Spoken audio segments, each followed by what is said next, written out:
इस जेल में सभी कैदी निराश होकर अपनी सजा काट रहे थे, लेकिन माइक नाम का यह बंदा हर रोज जॉगिंग करता, क्योंकि वह जेल से भागना चाहता था। इसलिए उसने जेल की हर दिशा में भागकर उसका एक गुप्त नक्शा तैयार कर लिया, जिसके हिसाब से उसे 30 मिनट में 8 किलोमीटर भागना होगा, तब जाकर वह जेल के आखिरी दरवाजे तक पहुंचेगा। लेकिन यह माइक के लिए इतना आसान नहीं था, क्योंकि ऐसा करने के लिए उसे सबसे पहले अपने फेफड़ों को मजबूत बनाना होगा, तब जाकर वह 30 मिनट में 8 किलोमीटर के एरिया को क्रॉस कर पाए। काफी दिनों की मेहनत के बाद उसने अपने मुंह में पानी डाला और भागना शुरू कर दिया, और लंबे समय तक दौड़ने के बाद माइक ने आसानी से एक सांस में 8 किलोमीटर की दौड़ पूरी कर। अब उसकी शारीरिक फिटनेस जेल से भागने के लिए आवश्यक स्तर तक पहुंच चुकी थी। फिर अगले दिन उसने एक योजना बनाई और अपने सबसे अच्छे साथी वॉल्टर के पास बैठ गया। फिर उसे जेल से भागने के बारे में बताया और कहा कि उसे एक वायर कटर चाहिए, क्योंकि उसे ही पता है कि जेल में इस तरह के उपकरण कैसे खोजे जाते हैं। वॉल्टर ये सुन चौंक गया, क्योंकि वह भी जेल से भागना चाहता है, लेकिन वह जानता था कि उसके लिए यह करना संभव नहीं। इसीलिए उसने माइक से कहा, यदि जेल प्रहरियों को इस बारे में पता चला तो परिणाम बहुत गंभीर होगा। लेकिन माइक के समझाने पर वह ऐसा करने के लिए मान गया, और थोड़ी देर के बाद वॉल्टर ने माइक को बताया कि उसने उपकरण प्राप्त कर लिए, लेकिन वह उसे यहाँ नहीं दे सकता। तुम मेरे पीछे आओ। तब माइक ने चुपके से अपने खाने की प्लेट उठाई और वॉल्टर को खाना देने के बहाने से चुपचाप उपकरण को लेकर अपने पेट में छुपा लिया। सौभाग्य से उसकी इस हरकत पर किसी का ध्यान नहीं गया। इस समय जेल प्रहरियों का ध्यान भी कैफेटेरिया पर था। तभी माइक सभी की नजरों से बचकर घबराते हुए रसोई घर के पिछले दरवाजे की ओर चला गया, क्योंकि वहाँ पर कटीले तार लगे हुए थे और माइक चेक करना चाहता था कि वह उपकरण कटीले तारों को काटने में सक्षम है या नहीं। उसने अपनी पूरी ताकत लगा दी, लेकिन तार नहीं कटा। हालांकि ये टेस्ट फेल हो गया, परंतु वह किसी भी हाल में जेल से भागना चाहता था। तभी उसने रसोई घर में फेंके गए तांबे के पाइपों को देखा, फिर उसे लेकर 2 बराबर हिस्सों में तोड़ दिया। फिर उस तार काटने वाले उपकरण के हैंडल पर तांबे की नली लगा दी, ताकि वह लंबी हो जाए। यह सब करने के बाद वे फिर से रसोई के पीछे आ गए, लेकिन इस बार जब उसने तार काटने का प्रयास किया तो बड़ी ही आसानी से तार कट गए। यह देख वे बहुत खुश हुआ कि अब उसका उपकरण भी पूरी तरीके से तैयार, लेकिन अभी भी उसे 8 किलोमीटर लंबी कटीले तारों की बाट को पार करना होगा, जहाँ सशस्त्र जेल प्रहरी 24 घंटे पहरा देते हैं, जो कि उसे जेल के दूसरे छोर पर पहुंचने से पहले ही पकड़ लेंगे। इसीलिए माइक ने वहाँ की स्थिति का ध्यान पूर्वक निरीक्षण किया और समाधान निकाला कि उसे किसी भी तरह रात के समय कटीले तारों पर लगी लाइटों को बंद करना होगा। परंतु ऐसा करने के लिए उसे एक और आदमी की जरूरत पड़ेगी, जो कि बिजली आपूर्ति को नियंत्रित करने के लिए मुख्य स्विच रूम के अंदर।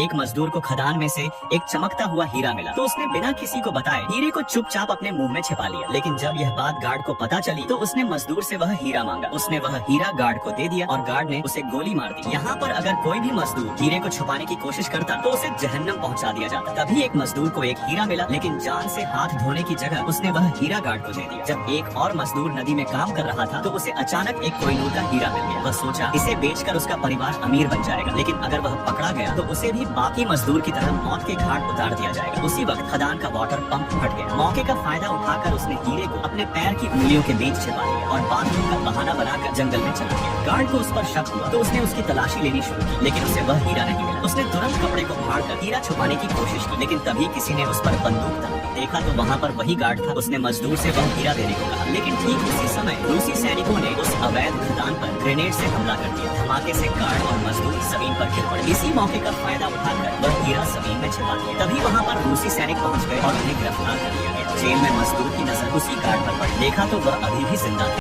यह राजा अपनी खूबसूरत बेटी से विवाह करना चाहता था, जिस कारण राजकुमारी ने अपना महल छोड़ दिया और अपने पिता से छुपकर एक गांव में साधारण लोगों की तरह जीवन जीने लगी। राजकुमारी हमेशा अपने सर पर गधे की खाल पहनती थी, इसीलिए कोई भी उसके पास नहीं जाना चाहता था, क्योंकि उन्हें लगता था कि गधे की खाल के नीचे एक घिनौना और बदसूरत चेहरा है। लेकिन कोई नहीं जानता था कि वह एक बेहद ही सुंदर राजकुमारी है। यहाँ तक कि जो उसके शरीर पर गधे की खाल थी वे दुनिया के सभी खजाने से कीमती थी। दरअसल जब यह गधा जिंदा था तो राजा उसे बेहद ही शानदार कमरे में रखता। यहाँ तक कि उसकी व्यक्तिगत सुरक्षा के लिए हमेशा 2 सैनिक तैनात रखते थे, क्योंकि उस गधे की खासियत यह थी कि उसके पिछवाड़े से गोबर नहीं बल्कि सोने चांदी के आभूषण निकलते थे। इसीलिए राजा उससे बहुत प्यार करता था, लेकिन इससे ज्यादा वह अपनी बेटी से प्यार करता था। और उस समय उसकी पत्नी भी जीवित थी, जिसका आज बर्थडे था। वह खुशी खुशी अपनी रानी के साथ रह रहा था, परंतु एक दिन अचानक रानी गंभीर रूप से बीमार पड़ गई। यहाँ तक कि चाहे वह शाही चिकित्सक हो या झोला छाप डॉक्टर, कोई भी उसका इलाज नहीं कर पाया। राजा यह देख बहुत चिंतित हो गया, लेकिन भाग्य को कुछ और ही मंजूर था। अगले दिन रानी चल बस। राजा अकेला पड़ गया और उदास रहने लगा, किंतु यह उदासी ज्यादा दिन नहीं चली। जल्द ही मंत्रियों ने राजा से पुनर्विवाह करने को कहा, क्योंकि राजपाट चलाने के लिए राजा के पास कोई पुत्र नहीं। यह सुन राजा असहाय हो गया, लेकिन वह अपनी रानी के आखिरी शब्द नहीं बोला। रानी ने अंतिम समय में उससे कहा कि तुम्हें विवाह के लिए एक ऐसी स्त्री ढूंढनी होगी जो मुझसे अधिक सुंदर। मंत्रियों ने दुनिया भर में रानी से सुंदर स्त्री तलाशी, परंतु रानी से अधिक सुंदर स्त्री नहीं मिली। तभी दुर्भाग्य से राजा को अचानक पता चला कि उसकी बेटी बड़ी हो गई और वह अत्यधिक सुंदर होने के साथ साथ अपनी माँ से भी ज्यादा होशियार। तब राजा को एक विचार आया। उसने तुरंत अपनी बेटी से शादी करने का फैसला किया। जब राजकुमारी ने यह चौंकाने वाली खबर सुनी तो वह अपने पिता के सामने घुटने टेक कर बैठ गई और उससे अपना निर्णय वापस लेने की विनती की, लेकिन राजा ने अपना फैसला नहीं बदला। तब राजकुमारी निराश होकर अपनी गॉड मदर परी से मदद मांगने गई। उसने राजकुमारी को बताया कि अपने ही पिता से विवाह करना करना पाप है। हालांकि राजकुमारी को इस पाप से बचाने के लिए परी ने उसे एक योजना बताई। राजकुमारी तुरंत राजा के पास गई और उसे बताया कि उसे एक ऐसी पोशाक चाहिए जो मौसम के अनुसार रंग बदले। अगर ऐसा नहीं हुआ तो वह शादी नहीं करेगी। राजा ने अपनी बेटी की शर्त स्वीकार कर उसने तुरंत देश के सबसे अच्छे दर्जी को बुलाया और उसे आदेश दिया कि वह जल्द ही ऐसी पोशाक सिल कर दे। अगर ऐसा नहीं हुआ तो तुम्हारा सर कलम कर दिया जाए। हालांकि मृत्यु के डर से कुछ ही समय में उसने एक बेहतरीन ड्रेस बनाई जिस पर मौसम के हिसाब से कलर चढ़ता था। उसे देख राजकुमारी भी हैरान रह गई। तभी अचानक परी प्रकट हुई। उसे उम्मीद नहीं थी कि उसकी योजना असफल हो जाए। परी ने फिर से राजा के सामने एक और शर्त रखने को कहा, परंतु राजा ने उसकी ये शर्त भी मंजूर कर उसने फिर से दर्जी से कहा कि इस बार उसे चंद्रमा की तरह दिखने वाली स्कर्ट